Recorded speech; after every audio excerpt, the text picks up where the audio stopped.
પોરબંદરના કવલકા ગામના ભીમાભાઈ ઓડેદરાની ચોમાસા અંગે મોટી આગાહી. ગુજરાતમાં વર્ષે સારો વરસાદ પડશે, ખેડૂતોમાં આશાનું વાતાવરણ.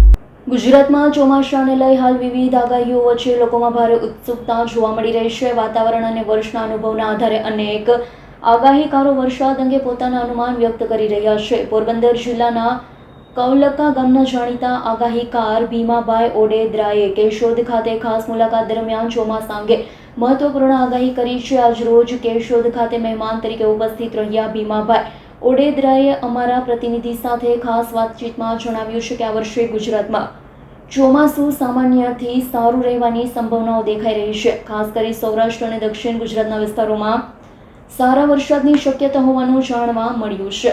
ભીમાભાઈએ વધુમાં કહ્યું કે પ્રાકૃતિક સંકેતો, પવનની દિશા, દરિયાઈ વાતાવરણ અને વર્ષોના અનુભવના આધારે તેઓ આગાહી કરી રહ્યા છે. ખેતી માટે ચોમાસું લાભદાયક સાબિત થઈ શકે તેવી પણ તેમણે આશા વ્યક્ત કરી હતી. ચોમાસા અંગેની આગાહીને લઈ ખેડૂત સહિત સામાન્ય લોકોમાં પણ ચર્ચાનો માહોલ જોવા મળ્યો. આગામી દિવસોમાં વાતાવરણમાં થતા ફેરફાર વચ્ચે ભીમાભાઈની આગાહી કેટલી સાચી સાબિત થાય છે તેના પર સૌની નજર રહેશે. જોઈએ વરસાદ અને ચોમાસાને લઈ ભીમાભાઈ ઓડેદરાની ખાસ વાતચીતની વિશેષ વિગતો. મારું નામ ભીમા ઓડેદરા, ગામ કવલકા, જિલ્લો પોરબંદર. તો આજે વર્ષા ઋતુનું પૂર્વ અનુમાન છે તે 2026ની સાલની વર્ષા ઋતુ કેવી રહેશે.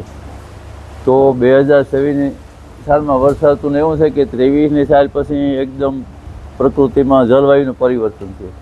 તો ઉત્તરોત્તર વરસાદમાં વધારો થઈ રહ્યો છે. તો 2023 પછી જે વિક્રમજનક વરસાદ પડી રહ્યો છે તે પ્રકૃતિ હજી પણ બતાવે છે કે એમાં કોઈ ઓટ આવે એવું દેખાતું નથી. તો 2026નું વર્ષ ખૂબ વરસાદ થાય ને ગઈ સાલ પછીમાં રેન્જ વરસાદ ખૂબ થયો તો પણ ટૂંકી હતી. આ વખતે વરસાદ વરસવાની રેન્જ લાંબી છે તે ફૂલ પ્રકોપની બીક પણ લાગે એમ છે. અને સ્યાર સિસ્ટમમાં ચોમાસામાં પૂરું થાય. સ્યાર સિસ્ટમ બહુ મોટી અને લાંબી રેન્જવાળી છે. તો પહેલી સિસ્ટમની ગતિવિધિ પછી મેથી ચાલુ થાય એટલે 31 તારીખ સુધીમાં કોઈ જોરદાર સિસ્ટમ થઈ અને 1 જૂનથી કોઈ તોફાની સિસ્ટમ આવી શક્યતા છે.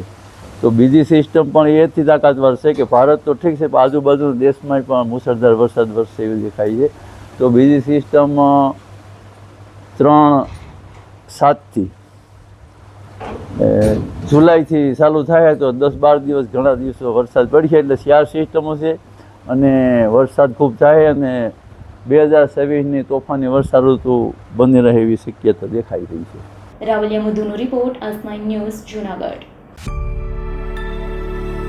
અમારી તમામ માહિતીથી અપડેટ રહેવા માટે જોડાયેલા રહો S9 ન્યૂઝ સાથે.